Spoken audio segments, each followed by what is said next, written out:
Rose DeWitt Bucater was a beautiful and world's wealthy first-class passenger aboard the Titanic. She boarded the ship with her snooty mother and her cruel fiancé Caledon. Jack Dawson was a third-class passenger and a penniless though talented artist. He won his tickets in a game of poker, and he boarded the ship with his best friend Fabrizio Di Rossi. He was also very optimistic and very excited to board the Titanic. On the Titanic, 20 days after Rose boarded the Titanic, she attempted to commit suicide by throwing herself off the ship to avoid her arranged marriage to Caledon Hockley. She was dissuaded by third-class passenger Jack Dawson, who warned her how cold the water was and that if she jumped, he would have to jump in after her. When Jack tried to help her back over the railing, she slipped and fell, hanging dangerously over the edge, with Jack gripping her hand. Later, Jack managed to pull her back over the railing. Hearing her screams, some nearby crew members ran over and found them sprawled out on the floor. Due to Rose's screams and the fact Jack had removed his jacket and shoes, it appeared to them that he had attempted to rape her. Quartermaster Rose sent for the master-at-arms, who also brought Rose's fiancé Cal, who attempted to have Jack arrested. However, Rose informed him that she had slipped and Jack had put his own life on the line to save her, albeit lying that she had been looking over the railing to see the propellers. Jack did not contradict her, indicating they started sharing a secret. Cal attempted to bring Rose inside, forgetting all about Jack, until Archibald Gracie suggested that Jack be rewarded somehow. Cal instructed his valet Spicer Lovejoy to give Jack $20, but Rose protested that her life was worth more than that. Cal then invited Jack to eat with them in the first-class dining area the following evening, ostensibly as an expression of gratitude, though really believing it would be an opportunity to show him up. Falling in love the following day, Rose sought out Jack to thank him. However, she began to feel uncomfortable when Jack started to question her motive for wanting to jump and if she really did love Cal. Offended by his audacity, she made to leave. Rose then rethought this, and realizing they were on the first-class deck, she then ordered Jack to leave. Jack laughed at her hypocrisy, and she scornfully took his notebook. However, she was impressed upon seeing the drawings in it. Hailing his work as exquisite, Rose told him he had a talent. They spent the entire day talking about their lives. That afternoon, Jack taught Rose how to spit off of the side of the ship. When her mother caught them doing this, she was appalled, looking at Jack, as the old Rose put it, looking at him like an insect, and took Rose back to her room to prepare for dinner. Another first-class passenger, Molly Brown, meanwhile, asked, "Do you have the slightest comprehension of what you are doing?" and assisted Jack in dressing for dinner with the first-class passengers by lending him a tuxedo intended for her son. At dinner, Rose explained to Jack who all of the first-class passengers were and showed him around before dining. He charmed the entire table with his humor and insightful comment about how life is a gift and he didn't intend on wasting it. As he was leaving, he slipped a note into Rose's hand reading, "Make it count, meet me at the clock," meaning the honor and glory clock at the top of the grand staircase. Hesitantly, she went to the clock where Jack asked her if she wanted to go to a real party.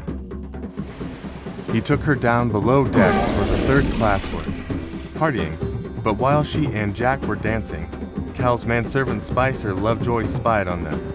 As Jack and Rose were walking back from the third-class party, Jack taught her the song "Come Josephine in My Flying Machine." When they saw a shooting star, Jack asked Rose what she would wish for, and she responded something I can't have and ran into the first-class entrance. The following day, Ruth and Cal forbade Rose from ever seeing Jack again, albeit repeatedly telling him that they appreciated his courage and kindness. Sinking of the Titanic and aftermath. Next morning, Rose and Cal were having breakfast on their private veranda. Cal had been informed by Lovejoy about Rose and Jack's evening after dinner. Rose said that she was not a worker of his, but his fiancée. This resulted in Cal flipping the table and leaving in a huff. A traumatized Rose tried to help her maid clean up the mess, but the maid insisted that Rose collect herself first. Not long after, Rose was getting ready to attend the Titanic service when her mother came in. She tightened Rose's corset as she informed her of their debt and situation and how she must marry Cal. Rose then became aggrieved. Then Jack went up to the first-class church service to speak to Rose. He was denied entry as Lovejoy tried to pay him off. He refused, saying he just wanted to speak with Rose. He was taken back to his quarters. On the same day, the ship hit the iceberg. Jack disguised himself as a first-class passenger by donning a stolen jacket. He intercepted Rose as she was being given a tour of the ship by Thomas Andrews. He took her to the gym, which was empty as it was a Sunday afternoon, affording them some privacy. He told her that she clearly had an adventurous spirit and was yearning to breathe free, but was trapped by her mother and Cal. Marrying Cal would doom her to a life of misery. Although poor, he offered to save her from this fate. Rose, in denial, claimed she loved Cal and asked Jack to leave her alone. Later, Rose observed a first-class mother and her child correcting her posture and went to find Jack to tell him that she changed her mind. They shared their first kiss on the boat at sunset, which the old Rose portrayed as the last time Titanic ever saw sunset. They went back to Rose's room, where Rose asked Jack to draw her wearing nothing but the heart of the ocean necklace that Cal had given her as an engagement present. Afterwards, they locked the drawing in Cal's safe. They realized that Lovejoy was coming to check on Rose and ran down the hallway in an effort to escape from him. The two ended up running through the boiler room into the hold. They wandered into the cargo hold and into the back seat of a car, where they passionately made love for the first, and sadly, the only time. When they returned to the boat deck, Rose told Jack when the ship docked, she'd run off with him, and they passionately kissed. However, they broke apart upon feeling the ship shudder and saw some ice from an iceberg crumble onto the deck. They then found out that the ship had hit an iceberg, and the situation was serious. Rose and Jack went to tell Cal and Rose's mother. However, when they got there, Cal and Spicer Lovejoy had staged a robbery and managed to sneak the heart of the ocean necklace into Jack's pocket after seeing the drawing and framed him for stealing it. Jack was arrested and sent down with the master-at-arms. He was chained to a pipe and left for dead. Rose went back and freed him by using an axe to chop the handcuffs apart. Afterwards, Cal and Jack convinced Rose to get into any off the lifeboats for the ship to escape because the ship was sinking. Rose got into it, but jumped out as it was leaving and got back on the ship because she refused to leave Jack behind. Cal, enraged by this, chased down the two with a gun into the ship in an unsuccessful attempt to kill them. The two ran through the rapidly submerging ship, trying to escape the water, which was rising up to their necks. When they reached the upper deck again, the ship split in two. They climbed to the back of the ship and it rose vertically in the air, so they climbed over the railing where Rose had attempted suicide a couple nights earlier. Both fled the shipwreck alive and ended up in the freezing water. Rose climbed onto a door from the shipwreck, but it was not buoyant enough to support Jack as well, so he had no choice but to stay in the freezing water. He made Rose promise that no matter what happened to him, she would do everything she wanted to do with her life, and die an old woman warm in her bed, rather than die here with her whole life ahead of her.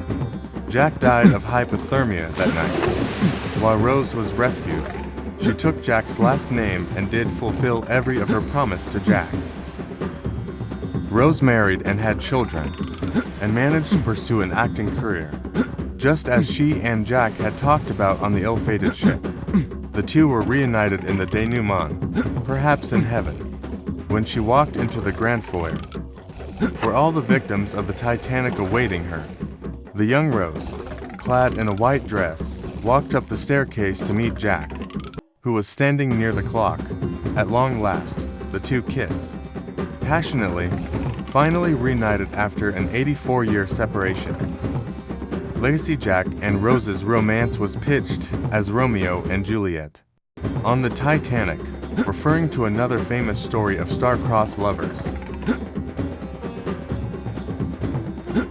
Jack and Rose's relationship in Titanic is often considered the movie romance of a generation.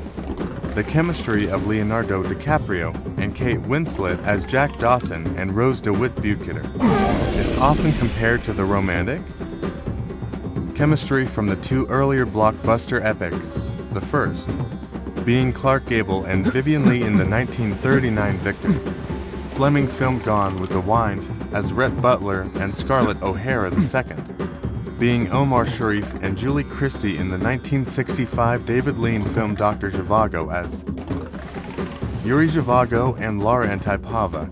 Because of this, Titanic is sometimes known as the Millennial Gone with the Wind or the Millennial Doctor Zhivago, due to the film being the third major blockbuster epic romance following Gone with the Wind and Dr. Zhivago.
Titanic.